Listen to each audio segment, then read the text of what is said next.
திருப்பூர் மாவட்டம் உடுமலை அருகே உள்ள குருமலை கிராமத்திற்கு சாலை அமைக்க வனத்துறை அனுமதி வழங்கியதை அடுத்து இதுகுறித்து செய்தி வெளியிட்ட நியூஸ் 7 தமிழ் தொலைக்காட்சிக்கு அப்பகுதி மக்கள் நன்றி தெரிவித்தனர்.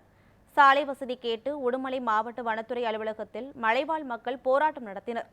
இந்த நிலையில் அவர்களுடன் உடுமலை கோட்டாட்சியர் குமார் மற்றும் மாவட்ட வனத்துறை அதிகாரி தேவேந்திரகுமார் மீனா உள்ளிட்டோர் பேச்சுவார்த்தை நடத்தினர். இதையடுத்து திருமூர்த்தி மலை பகுதியிலிருந்து குருமலை வரை சாலை அமைக்கவும் தளிஞ்சு கூட்டாறு பகுதியில் பாலம் அமைப்பதற்கும் வனத்துறை அதிகாரிகள் ஒப்புதல் அளித்தனர்.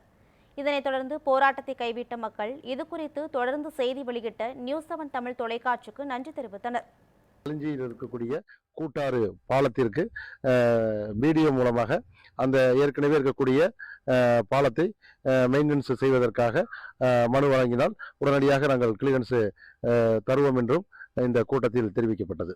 நாங்கள் சாலை இல்லாமல் படும் சிரமங்களையும் தொட்டில் கட்டி மேலே மலையிலிருந்து தொட்டில் கட்டி கீழே கொண்டு வரக்கூடிய சுமந்து கொண்டு வரக்கூடிய சூழல்களையும் நேரடியாக நியூஸ் 7 தமிழ் நேரடியாக எங்களுடைய செய்திகளை தமிழக அரசு கவனத்திற்கு கொண்டு சென்று எங்களுடைய கோரிக்கைகளுக்காக கூட துணை நின்ற நியூஸ் 7 தமிழ் சேனலுக்கு எங்களுடைய தமிழ்நாடு மலைவாழ் மக்கள் சங்கத்தின் சார்பாக நன்றியை தெரிவித்துக் கொள்கிறேன்.